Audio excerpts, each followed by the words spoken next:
হাসির রাজা, জ্ঞানের রাজা, রসিক রাজা।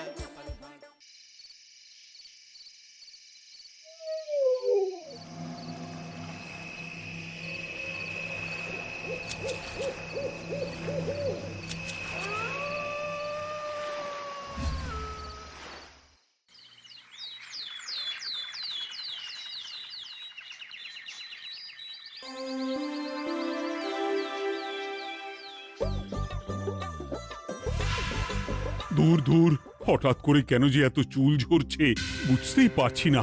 কতদিন হয়ে গেল চুল ওঠা আর থামছেই না। না, এমন হতে থাকলে তো মাথায় টাক পড়ে যাবে। না না না, আজ রাজবৈদ্যের কাছে পরামর্শ নিতে হবে। কি ব্যাপার মহারাজ, আজ আপনাকে এমন চিন্তিত দেখাচ্ছে কেন? জীবনে বড় দুঃখ গোপাল, মন মেজাজ একদম ভালো নেই। সে কি কি হয়েছে মহারাজ? গোপাল থাকতে দুঃখ কিসের? আর বলো না, মাথার চুলগুলো আজকাল ঝড়ে পড়া পাতার মতো পটপট করে ঝরে যাচ্ছে। আমি তো জানি কেন এমন হচ্ছে, কিন্তু এখনই মুখ খুললে চলবে না। আর একটু বেশি বিপদ বাড়লে তখন মাঠে নামবো। তাই বলুন। এ তো খুব ছোট ব্যাপার। চুল ঝরলে টাক পড়বে, আর সেটা পড়া কত ভালো জানেন? কথায় আছে, যত বড় টাক তত বেশি টাকা। তুমি চুপ করো তো বাপু। যদি টাক থাকলেই টাকা হতো, তাহলে তোমার টাকা কোথায়? যেটা বোঝো না সেটা নিয়ে কথা বলো না। তাই না তাই, মহারাজের ঝরছে চুল, চিন্তার ভাঁজ মাথায়। গোপাল যতই চেষ্টা করুক, চিড়ে ভিজবে না কথায়। তোমরা সকলে থামো তো দেখি। ও রাজবৈদ্য, তুমি এর কিছু উপায় বলো। আগে মহারাজ, অনেক সময় দেহে ওই লৌহের পরিমাণ কমে গেলে এমন চুল ঝরে। আপনি বরং পালং শাক, ওই কিশমিশ, কলা ও আরো কিছু ফল আমি বলে দিচ্ছি, সেগুলো বেশি করে খান। আচ্ছা আচ্ছা আচ্ছা, তবে তাই করে দেখি।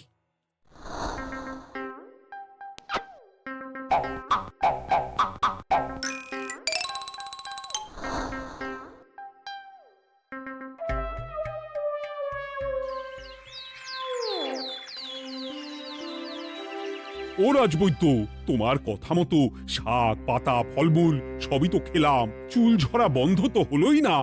তো জানতামই এমন হবে। কিন্তু মহারাজ, এমনটা তো হওয়ার কথা নয়। কিন্তু হচ্ছে তো।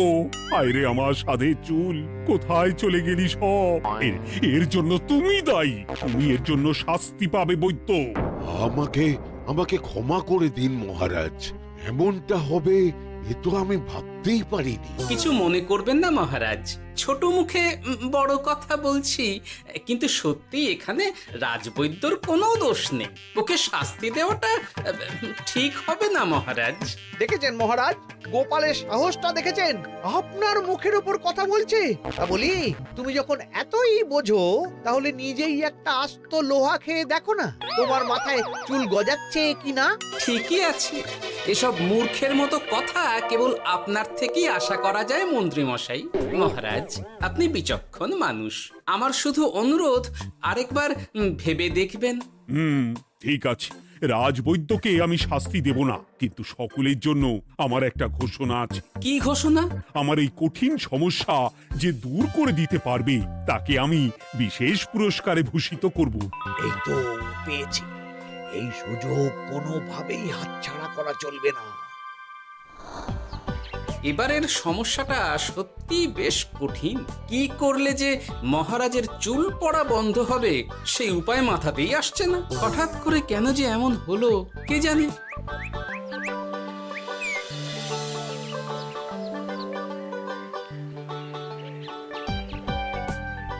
ও মা, তুমি এসে গেছো?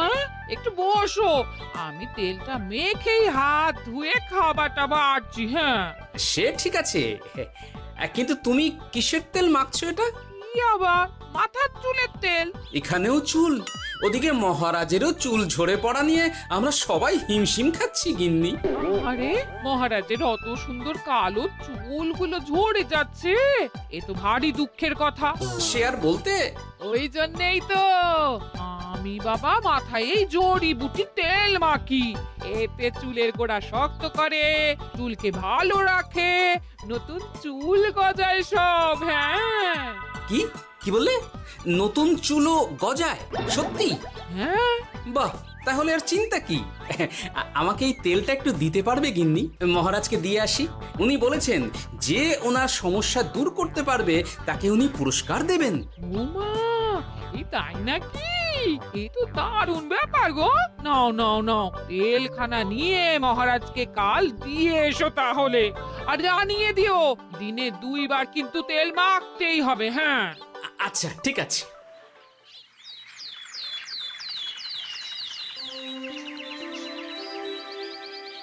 কোনো উপায় খুঁজে পেলে তোমরা? আগে মহারাজ, আমি আপনার জন্য নকল চুল বানিয়ে এনেছি। যতদিন আপনার চুল পড়া বন্ধ না হচ্ছে ততদিন আপনি এটা পরে ব্যবহার করতে পারেন। সে তো বুঝলাম, কিন্তু নকল চুল তো আর আসল চুলে জায়গা নিতে পারবে না বিজ্ঞানী। আসল চুলের কথা ভেবে আমি আপনার জন্য কেশুত্তে পাতা এনেছি মহারাজ। আচ্ছা বেশ। তা গোপাল, খুব তো আগের দিন বকবক করছিলে, তুমি কি এনেছো শুনি? সেটা যথাসময়ে দেখতে পেয়ে যাবেন মন্ত্রী মশাই। এটা জড়িবুটি তেল মহারাজ, আমি এটা আপনার জন্য এনেছি। এতে নতুন চুল গজায় আর চুলের স্বাস্থ্যও ভালো হয়।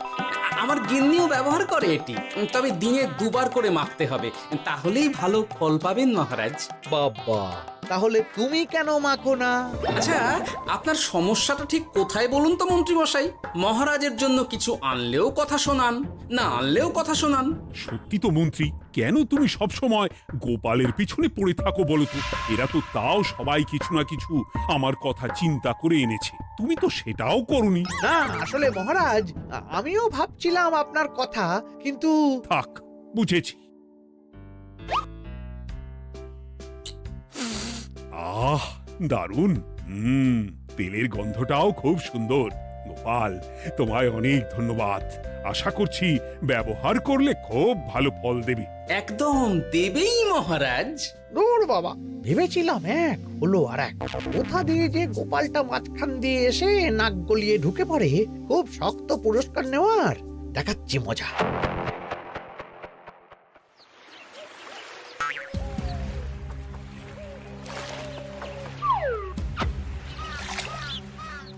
এবারে গোপালের তেল দিয়েই সব কিছু তোলপাড় করব।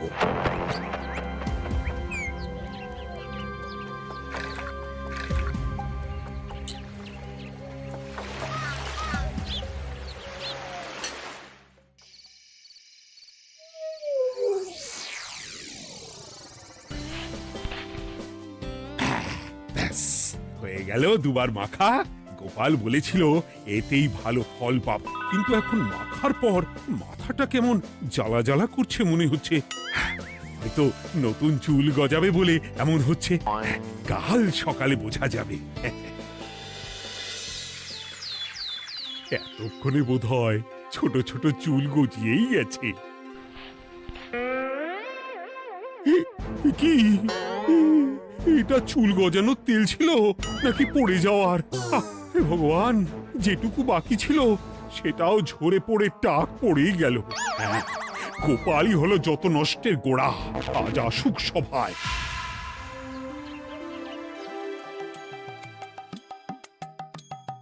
এই যে এখন এলেন উনি। ও কি মহারাজ, আপনি এমন কাপড় মাথায় জড়িয়ে বসে আছেন কেন?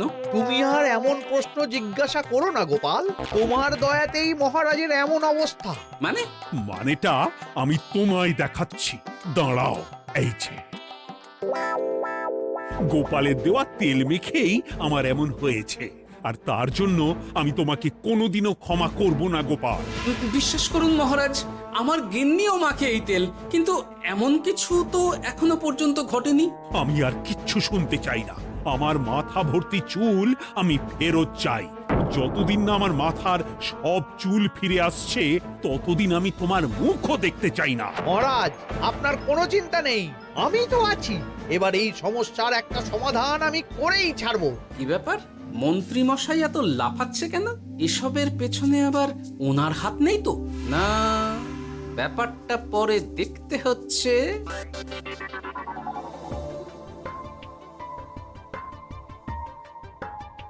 আমি বলি কি মহারাজ, এই সময়টা বরং আপনি নকল চুলটা মানে মানে পর চুলা ব্যবহার করুন। হ্যাঁ, অগত্যা কিছু তো একটা গন্ডগোল আছেই। গিন্নিও তো রোজ মাথায় তেল মাখে, কই এমন তো হয় না। মন্ত্রী যদি কিছু করেও থাকে তাহলেও হাতে নাতে ধরবো কিভাবে? ও কি গো গোপাল দাদু, এখন এই সময় তুমি রাজসভা ছেড়ে এখানে? তোদের দাদু আর রাজসভায় যাবে না রে? কি বলছো গো? কেন?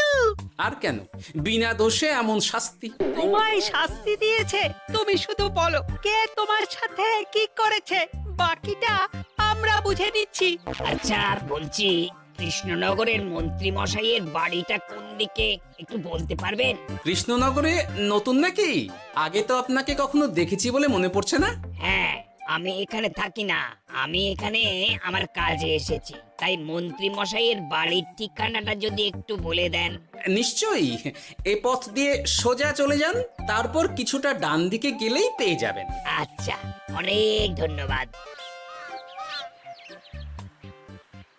ভিন গাঁয়ের লোক মন্ত্রী মশাইয়ের বাড়িতে, ব্যাপারটা বেশ সন্দেহজনক লাগছে।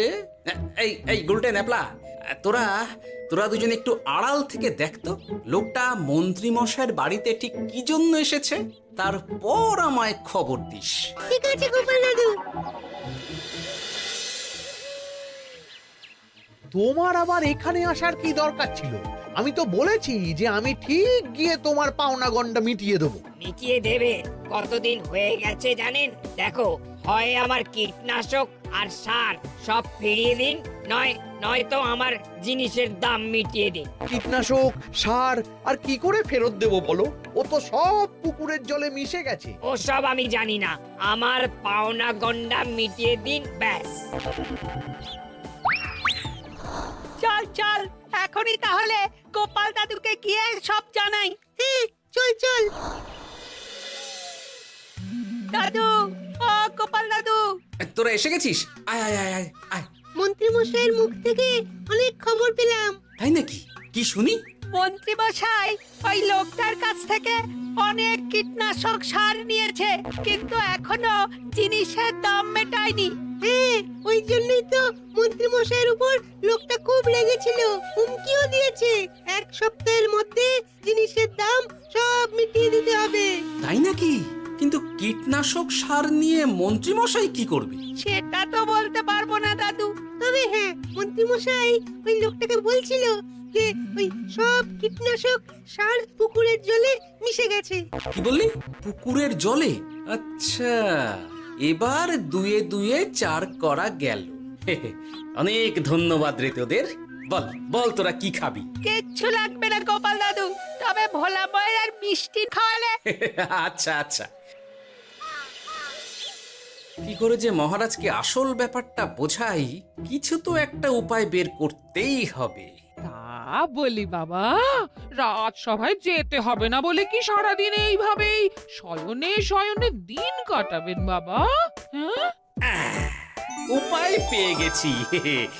বুঝলে গিন্নি, আমাকে একটা জায়গায় যেতে হবে, বুঝলে? তারপর ওখানে যদি কাজ হয় তাহলে আগামীকাল রাজসভায় আমি যাব। কিন্তু তুমি যে বলেছিলে তোমার এখন ছুটি। হ্যাঁ, কি আর করি বলো, গুরুত্বপূর্ণ একটা কাজ, তাই যেতেই হবে। আচ্ছা যাও। ওই গো বিজ্ঞানী, আরে গোপাল যে, বলো। এই এই যে বিজ্ঞানী, একটা বিশেষ দরকারে তোমার কাছে এলাম, বুঝলে? হ্যাঁ, বলোই না। আচ্ছা, এই দূষিত জলকে কিভাবে আবার পরিশুদ্ধ করে বলতে পারবে? কেন পারবো না? জলের মধ্যে একটু চুন আর ফটকিরি দিয়ে দিলেই জল আবার দূষণমুক্ত হয়ে যাবে। তবে ওগুলো দেওয়ার পর কিছুদিন সেই জলকে ব্যবহার করা বন্ধ রাখতে হয়। হ্যাঁ, আচ্ছা আচ্ছা, অনেক ধন্যবাদ, আসি তাহলে। হ্যাঁ,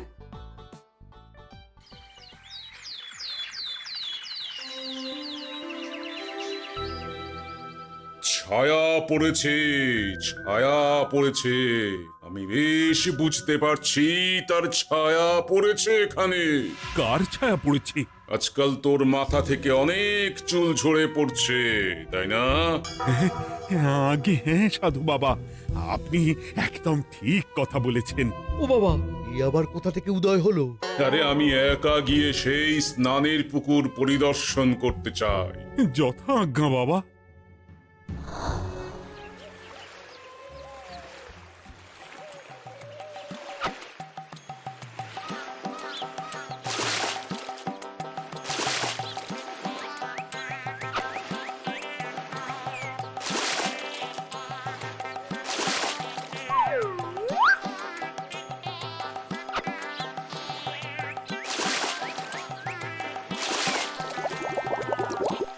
যাক বাবা, মোটামুটি সপ্তাহখানেক এভাবে থাকলেই পুকুরের জল আবার আগের মতো পরিষ্কার হয়ে যাবে।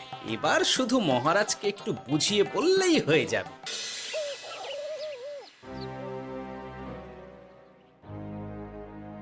কি বুঝলেন সাধু বাবা? আমার অনুমানটাই ঠিক ছিল। পুকুরের জলে কালো ছায়া পড়েছে, কুদৃষ্টি পড়েছে, তাই এমন হচ্ছে। সে কি? কি কালো ছায়া? যত সব বাজে কথা। জল দূষণ করলাম আমি, আর দোষ পড়ছে কালো ছায়ার উপর। তাহলে এখন কি হবে? চিন্তার কোনো কারণ নেই। আমি মন্ত্রপুত ভস্য ছড়িয়ে দিয়েছি। 1 সপ্তাহ ওই পুকুরের জল স্পর্শ তো দূর, পুকুরের কাছেও যাওয়া নিষেধ। তাহলে আমার মোহরের কি হবে? যথা আজ্ঞা সাধু বাবা। ও কি, তাহলে মহারাজ এতদিন স্নান করবেন কোথায়? সে কথা কাউকে চিন্তা করতে হবে না। মহারাজের ওপরে কালো ছায়া পড়া জল পড়েছে, তাই আগে সেটা শোধন করতে হবে। আমাকে তাহলে কি করতে হবে সাধু বাবা? আমার শিষ্য গোপাল আমাকে আগেই এই বিষয় জানিয়েছিল। আমি তার হাত দিয়েই তোর স্নানের জল পাঠিয়ে দেব। তাই আগামী 1 সপ্তাহ সেই জল দিয়েই তোকে স্নান করতে হবে। কি গোপাল? দেখছো তো মন্ত্রী, গোপাল আমাকে কত ভালোবাসে। আমি ওকে কত কথা শোনালাম, কিন্তু না না না না, কাল থেকেই আমি আবার গোপালকে রাজসভায় ডেকে আনবো। আমি আসছি, আমার কাজ হয়ে গেছে। আর হ্যাঁ, তোর স্নানের পুকুরের চারিদিকে প্রহরীর বন্দোবস্ত কর। কাক পক্ষীও যেন ওখানে প্রবেশ করতে না পারে। আচ্ছা বাবা, আচ্ছা।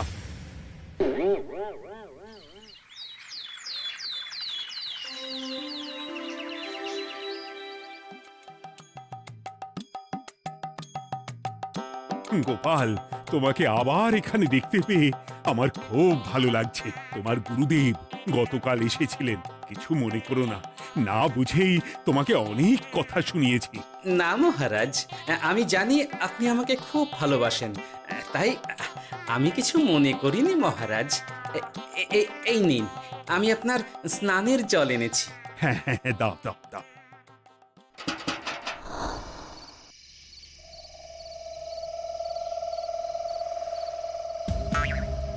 ও বাবা, পুকুরের কাছে যে গিয়ে দেখবো সে উপায় নেই। চারপাশে প্রহরীতে ভর্তি, তাহলে কি সত্যি সত্যি কালো ছায়া পড়েছে? ভালোই হলো, পাওনাদারকে বলে দেবো কীটনাশকটা জালি ছিল। হি হি।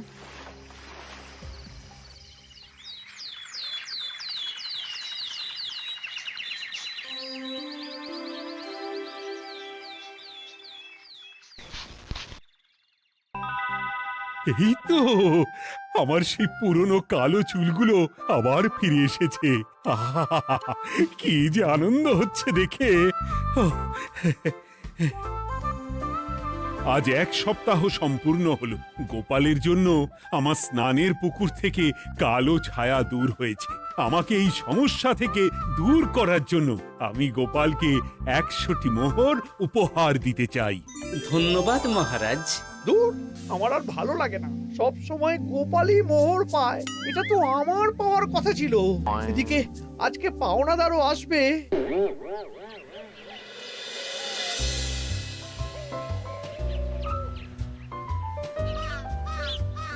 গোপাল দাদু, ওই লোকটা এসে গেছে। আচ্ছা, আসছি।